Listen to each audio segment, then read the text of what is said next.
নৌরুট সহ বিভিন্ন জায়গায় যেই চাঁদাবাজি হচ্ছে তা রোধে পুলিশ কাজ করছে বলে মন্তব্য করেছেন ঢাকা রেঞ্জের ডিআইজি রেজাউল করিম মল্লিক। দুপুরে শরীয়তপুর পুলিশ লাইনসে এক সুধী সমাবেশে তিনি আরও বলেন, প্রশাসনকে নির্দেশ দেওয়া হয়েছে চাঁদাবাজি ও সন্ত্রাস দমনে কঠোর হতে। যেখানে চাঁদাবাজ পাওয়া যাবে সেখানেই ধরা হবে।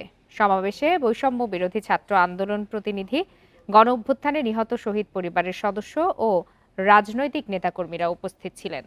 পরে জেলার শহীদ 14 পরিবারকে উপহার সামগ্রী দেয়া হয়। চাঁদাবাজি রোধে আমি আমার প্রশাসনকে আগেই নির্দেশ দিয়েছি যে শরীয়তপুরে কোনো চাঁদাবাজি চলবে না, কোনো সন্ত্রাসী চলবে না, এবং চাঁদাবাজ যেখানেই পাওয়া যাবে সেখানেই ধরা হবে। এইটা আমি আপনাদেরকে দৃঢ়কণ্ঠে বলতে পারি।